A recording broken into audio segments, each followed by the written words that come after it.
Okay, so this is a video explaining how to turn regular chunk short ribs into something that might work for bulgogi. So what we have here is some blank Angus bone-in short ribs from Aldi. They come in a pack like this. We're gonna just open this up and I'll show you what these look like.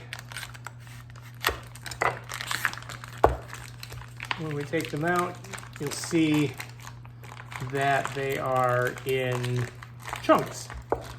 So there's the bone, and then there's this big meaty chunk on there, right? Which is great for a lot of recipes, not great for Galbi. So I'm gonna take these out, and the other fun thing is there's always multiple different sizes, right? So this one's very thin, and this one's giantly thick. So the question is, how do we turn it into something that looks more like a traditional Galbi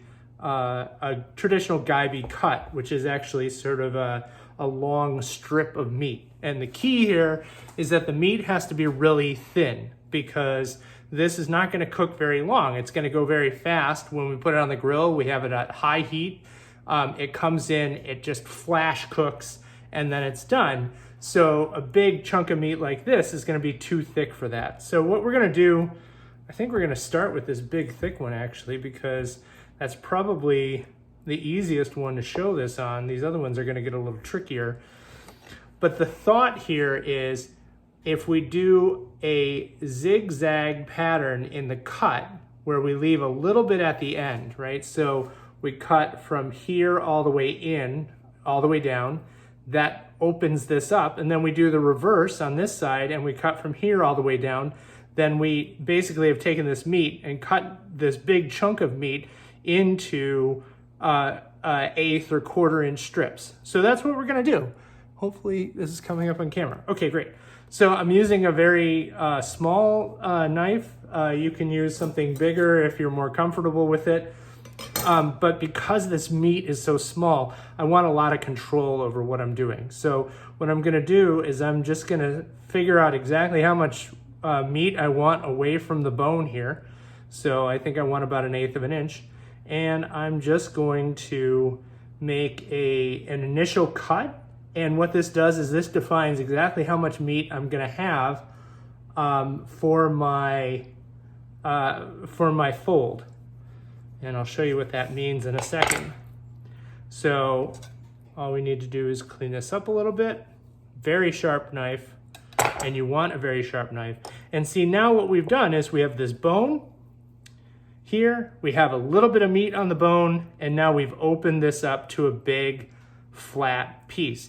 Now the next piece we want to do is going to go and open this direction. So this is going to be all the way through. So we're going to start with our cut here, leave a little bit at the end, and we're going to do the same thing. We're going to do a plunge, and we're going to go across like this and down,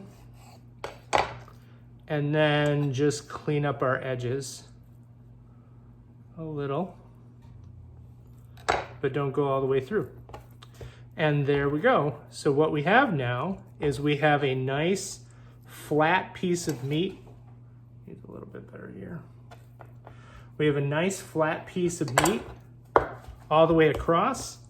It's got, you know, the bone on this side, it's got some good fat on that side, right? And it's not too thick in any one spot.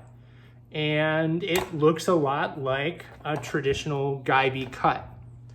And then we're just gonna do the same thing on the rest of these. We're just gonna examine the meat, figure out exactly how we want this to sit.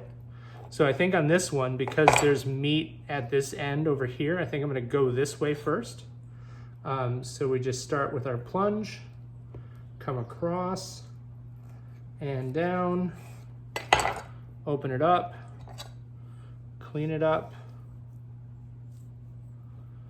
Fat can be a little bit of a challenge because fat's not going to hold it together.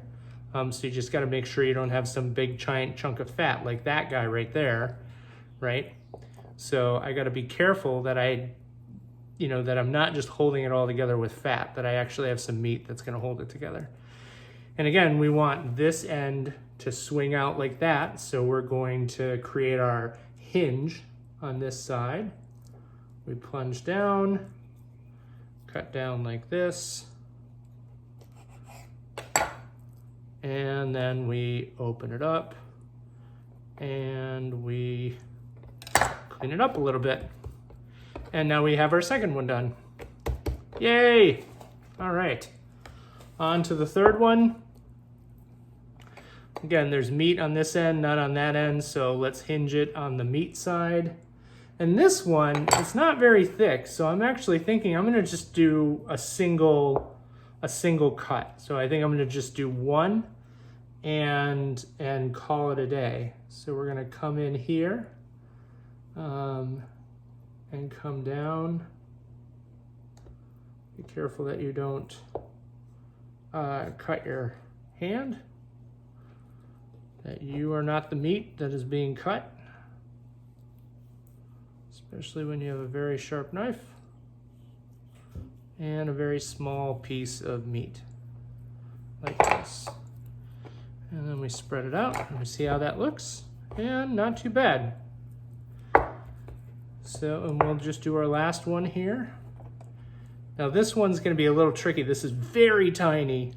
So I'm actually gonna trim this really close to the bone so that most of my meat is actually off the bone. And again, we're gonna hinge on this side. So I'm coming in right at the edge of the bone and coming across. And I needed to have done that a little differently. So we're gonna shape this up just a smidge. Make sure we don't go too far and mess up our hinge. And there we go. So that is how I turned a regular chunk cut of short ribs into something that we could use for Galbi.